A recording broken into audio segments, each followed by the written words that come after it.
طویل ترین آیت جس کو آیت مداینہ بھی کہتے ہیں۔ مداینہ کا کیا مطلب ہے وہ ہم انشاءاللہ اس پر بات کریں گے۔ اور اسی طرح سورۃ البقرہ کے اس حصے کے اندر سیدنا ابراہیم علیہ السلام اور نمرود کا جو آپس میں بحث ہوئی، مناظرہ ہوا، اس کا تذکرہ بھی ہے۔ عزیر علیہ السلام کا تذکرہ بھی ہے۔ پھر سورۃ آل عمران شروع ہو جاتی ہے۔ آل عمران کا مطلب عمران کی اولاد۔ سیدنا عیسیٰ علیہ السلام کی جو والدہ تھی حضرت مریم علیہ السلام، ان کے والد کا نام عمران تھا اور والدہ کا نام حنہ تھا۔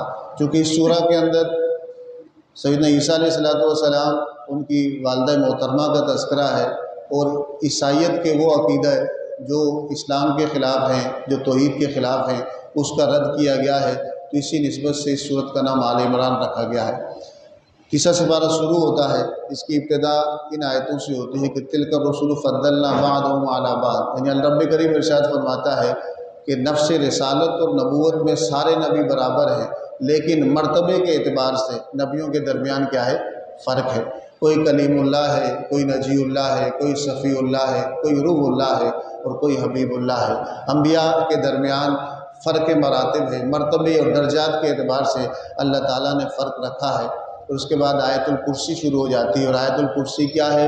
اللہ لا الہ الا هو الحی القیوم، جس میں اللہ تعالیٰ کی وحدانیت، توحید، عظمت کہ وہ حی ہے، زندہ ہے، القیوم ساری کائنات کو زندگی بخشنے والا ہے، اور نہ اس سے اونگ آتی ہے نہ نیند آتی ہے، وہ ان چیزوں سے پاک ہے۔ لہو ما فی السماوات و ما فی الارض، زمین و آسمان میں جو کچھ ہے وہ سب اسی کا ہی ہے، اور اس کی بارگاہ میں قیامت والے دن وہی سفارش کر سکے گا جس کو وہ اجازت دے گا۔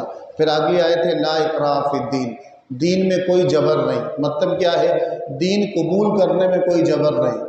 دین قبول کرنے میں کوئی بندہ کسی کو زبردستی مسلمان نہیں کر سکتا۔ کوئی بندہ اگر اسلام قبول کرتا ہے تو اپنی رضامندی کے ساتھ، خوشی کے ساتھ، اپنے نظریے کو سمجھ کے قبول کر سکتا ہے۔ جبراً کوئی کسی کو مسلمان نہیں کر سکتا۔ لیکن اسلام قبول کرنے کے بعد اسلامی جو احکامات ہیں اس پر عمل کرنا کیا ہوتا ہے؟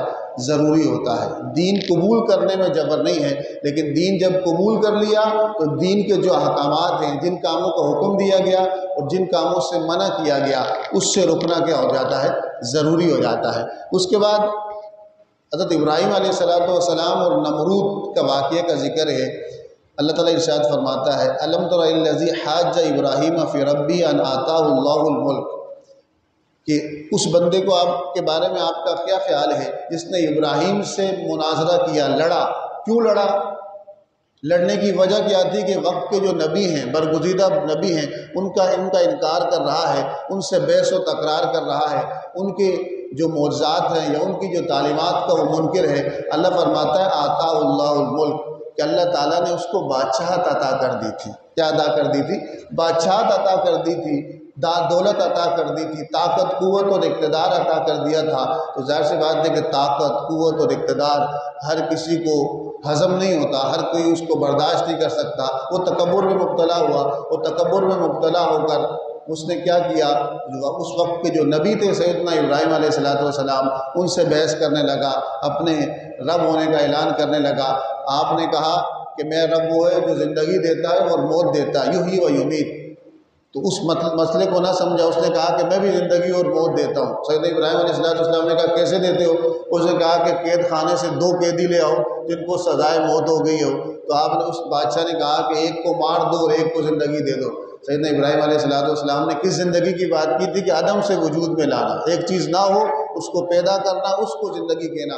اس طرح ایک قیدی کو چھوڑ دینا اور ایک قیدی کو مار دینا، اس کا اس کے ساتھ تعلق نہیں تھا۔ سیدنا ابراہیم علیہ السلام نے دوسری دلیل دی۔ آپ نے فرمایا کہ فإن اللہ یأتی بالشمس من المشرق فأت بها من المغرب، میرا تو رب وہ ہے جو سورج کو مشرق سے نکالتا ہے اور مغرب میں غروب کرتا ہے، تو مغرب سے طلوع کر اور مشرق میں غروب کر کے دکھا۔ جب اس کے سامنے سیدنا ابراہیم علیہ السلام نے یہ دلیل پیش کی، قرآن کہتا ہے فَبُہِتَ الَّذِی کَفَرَ، وہ کافر نمرود حیران ہو گیا، جواب نہ دے سکا اور لاجواب ہو گیا۔ اس کے بعد حضرت عزیر علیہ السلام کا واقعہ ہے۔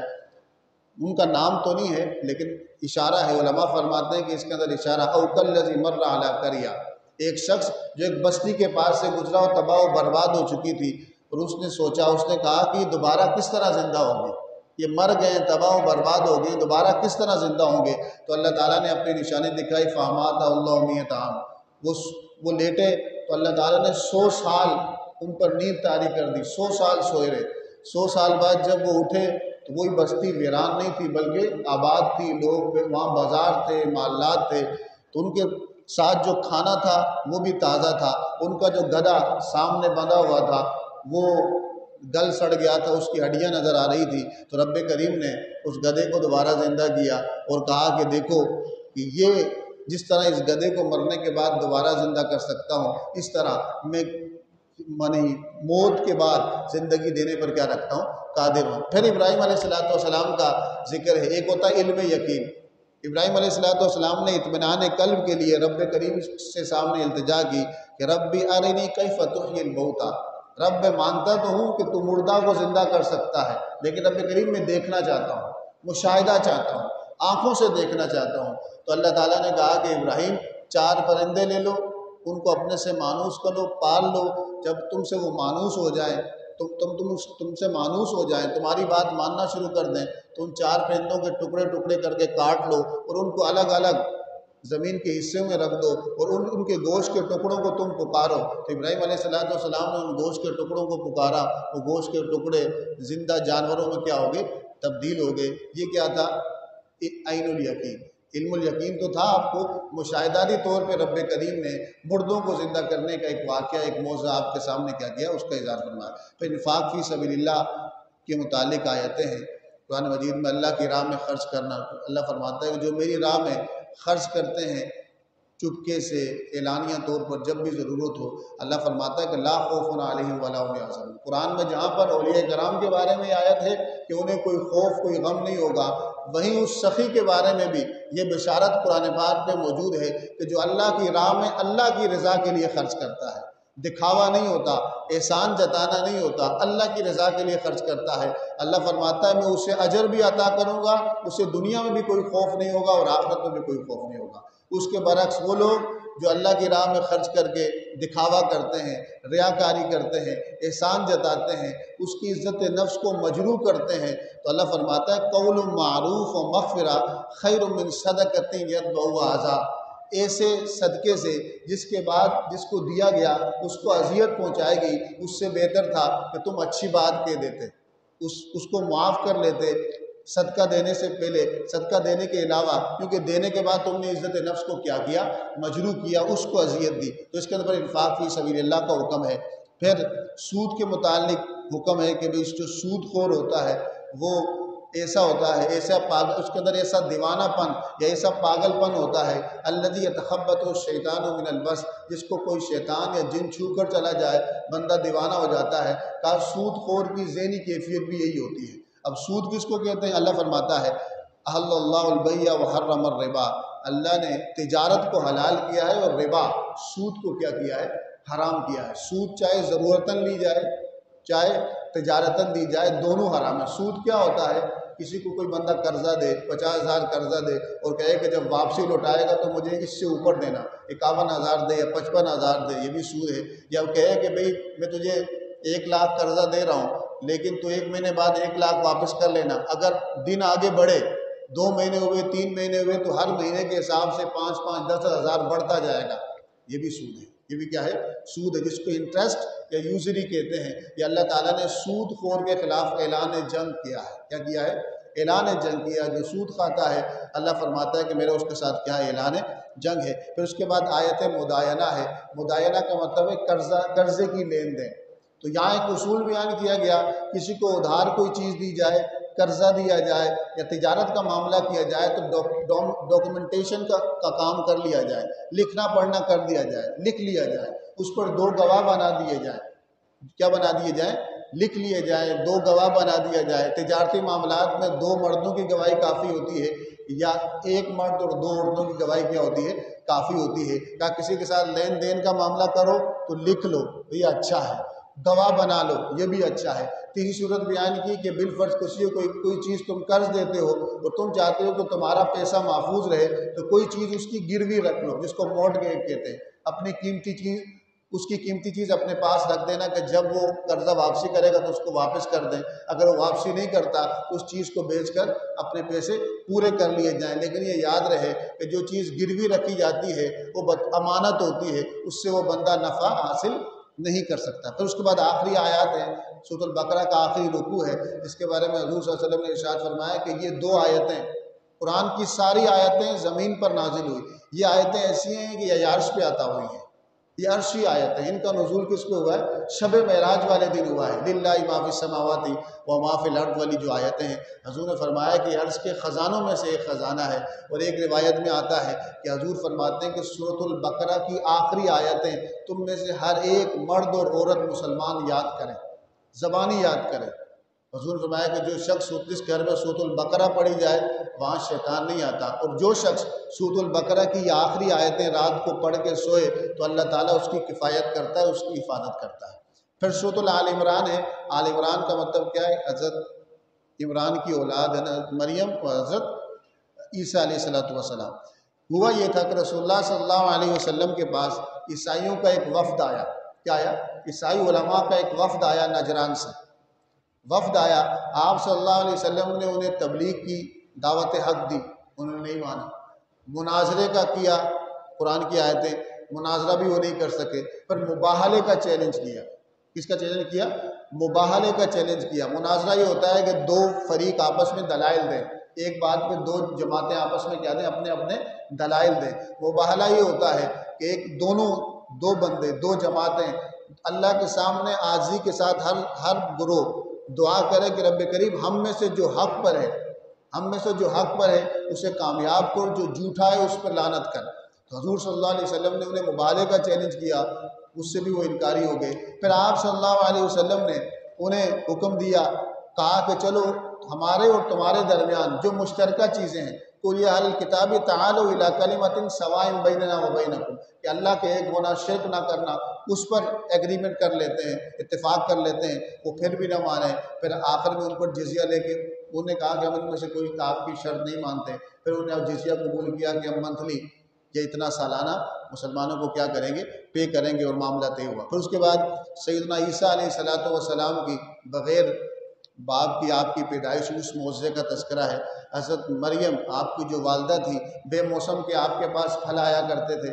سیدنا زکریا جو آپ کے خالو تھے، وہ ایک دن آپ کی حجرے میں آئے، دیکھا کہ بغیر موسم کے آپ کے پاس پھل پڑے ہیں، تو انہیں کہا کہ یہ کہاں سے آئے؟ انہیں کہا کہ یہ اللہ کی طرف سے ہیں۔ تو وہاں پر سیدنا زکریا علیہ السلام نبی ہیں۔ ہنالک دعا زکریا ربہ، وہاں پر کھڑے ہو کر، اس جگہ پہ کھڑے ہو کر آپ نے اللہ تعالیٰ سے دعا مانگی کہ رب کریم مجھے اولاد عطا فرما، تو اللہ تعالیٰ نے آپ کو بڑھاپے کے اندر اولاد عطا فرمائی اور بشارت عطا فرمائی۔ اور پھر سیدنا ابراہیم علیہ السلام اور سیدنا عیسیٰ علیہ السلام کے معجزات کا ذکر ہے کہ رب کریم نے آپ کو مختلف معجزات عطا کیے۔ آپ جب چھوٹے سے تھے، ابھی پیدا ہوئے تھے، پیدا ہوتے ساتھ ہی آپ نے اپنی والدہ کی پاک دامنی کی گواہی دی۔ پھر جب آپ بڑے ہوئے تو آپ کو اللہ تعالیٰ نے مختلف معجزات عطا کیے۔ انی اخلق لکم من الطین کہیات الطیر، آپ مٹی کا ایک پرندہ بناتے، اس پر پھونک مارتے، اللہ تعالیٰ کے اذن سے وہ مٹی کا پرندہ اصل پرندہ بن جاتا۔ آپ کے سامنے بیمار لائے جاتے، برس کے مریض لائے جاتے، اندھے لائے جاتے، آپ ہاتھ پھیرتے وہ شفایاب ہو جاتے، مردہ لائے جاتے، آپ ہاتھ پھیرتے ان کو زندگی عطا ہو جاتی۔ آپ لوگوں کو وہ باتیں جو ان کے گھروں میں ہوتی، آپ فرماتے کہ انبئکم بما تاکلون وما تدخرون، جو تم گھر میں کھاتے ہو، جو کچھ جمع کرتے ہو۔ سیدنا عیسیٰ علیہ السلام فرمائے تھے کہ میں اسے جانتا ہوں اور میں اسے بتاتا ہوں۔ اور سیدنا عیسیٰ علیہ السلام کا مردوں کو زندہ کرنا، بیماروں کو شفائیں دینا، اندھوں کو بینائی عطا کرنا، مٹی کے پرندے بنا کر انہیں زندہ پرندوں میں تبدیل کرنا، یہ ساری کی سارے معجزات تھے، اللہ کی عطا تھی۔ اللہ کی کیا تھی؟ کرتے سیدنا عیسیٰ علیہ السلام تھے، لیکن طاقت کس نے دی تھی؟ اللہ نے دی تھی۔ رسول اللہ سے نبیوں کے پاس جو طاقت ہوتی ہے یا اولیاء کرام کے پاس جو طاقت ہوتی ہے وہ کس کی طرف سے ہوتی ہے؟ اللہ کی طرف سے ہوتی ہے۔ پھر اس کے بعد سیدنا ابراہیم علیہ السلام کا تذکرہ ہے۔ فرمایا جا رہا ہے کہ ابراہیم علیہ السلام نہ یہودی تھے نہ نصرانی تھے۔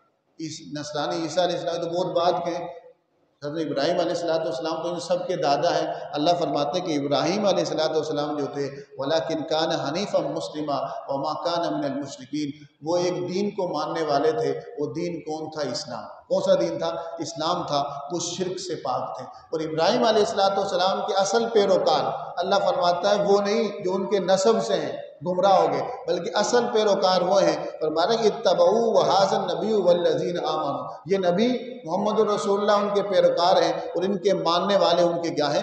پیروکار ہیں۔ پھر اس کے بعد اس سورہ کے اندر آیت میثاق کا تذکرہ ہے، جہاں اس کا اختتام ہوتا ہے کہ رب کریم نے عالم ارواح میں ہر نبی کو جب اس دنیا کی طرف بھیجا، ہدایت کے لیے اس دنیا کی طرف بھیجا، تو اس سے ایک وعدہ لیا تھا۔ تو وعدہ کیا تھا؟ آیت میثاق کہلاتی ہے۔ تو وعدہ یہ تھا کہ جب تم جا تو رہے ہو، اگر اس زمانے میں میرا آخری نبی بالفرض محمد رسول اللہ صلی اللہ علیہ وسلم اگر آ گئے تو تم ان کی مدد بھی کرو گے، لَتُؤْمِنُنَّ بِهِ وَلَتَنْصُرُنَّهُ، اور ان کی نصرت بھی کرو گے۔ اور اس وعدے کا اظہار شب معراج کے موقع پر ہوا کہ شب معراج میں آپ صلی اللہ علیہ وسلم امام بنے اور سارے نبی آپ کے کیا بنے؟ مقتدی بنے۔ اس کو آیت میثاق بھی کہتے ہیں، جو وعدہ لیا گیا کس سے؟ انبیاء سے۔ پھر اللہ فرماتا ہے افغیر دین اللہ یبغون وَلَهُ أَسْلَمَ مَن فِي السَّمَاوَاتِ وَالْأَرْضِ طَوْعًا وَكَرْهًا، زمین و آسمان کی جتنی چیزیں ہیں وہ سب کی سب اللہ کے آگے سر تسلیم خم کرتی ہیں، رب کے آگے سر سجود ہیں۔ اور پھر رب کریم ارشاد فرماتا ہے اس پارے کے آخری رکوع کے اندر وَمَن يَبْتَغِ غَيْرَ الْإِسْلَامَ دِينًا فَلَن يُقْبَلَ مِنْهُ وَهُوَ فِي الْآخِرَةِ مِنَ الْخَاسِرِينَ، جو اسلام کے علاوہ کسی چیز کو، کسی نظام کو، کسی نظریے کو یا کسی نظام کو اطاعت کے قابل سمجھے، دین بنائے گا، وے آف لائف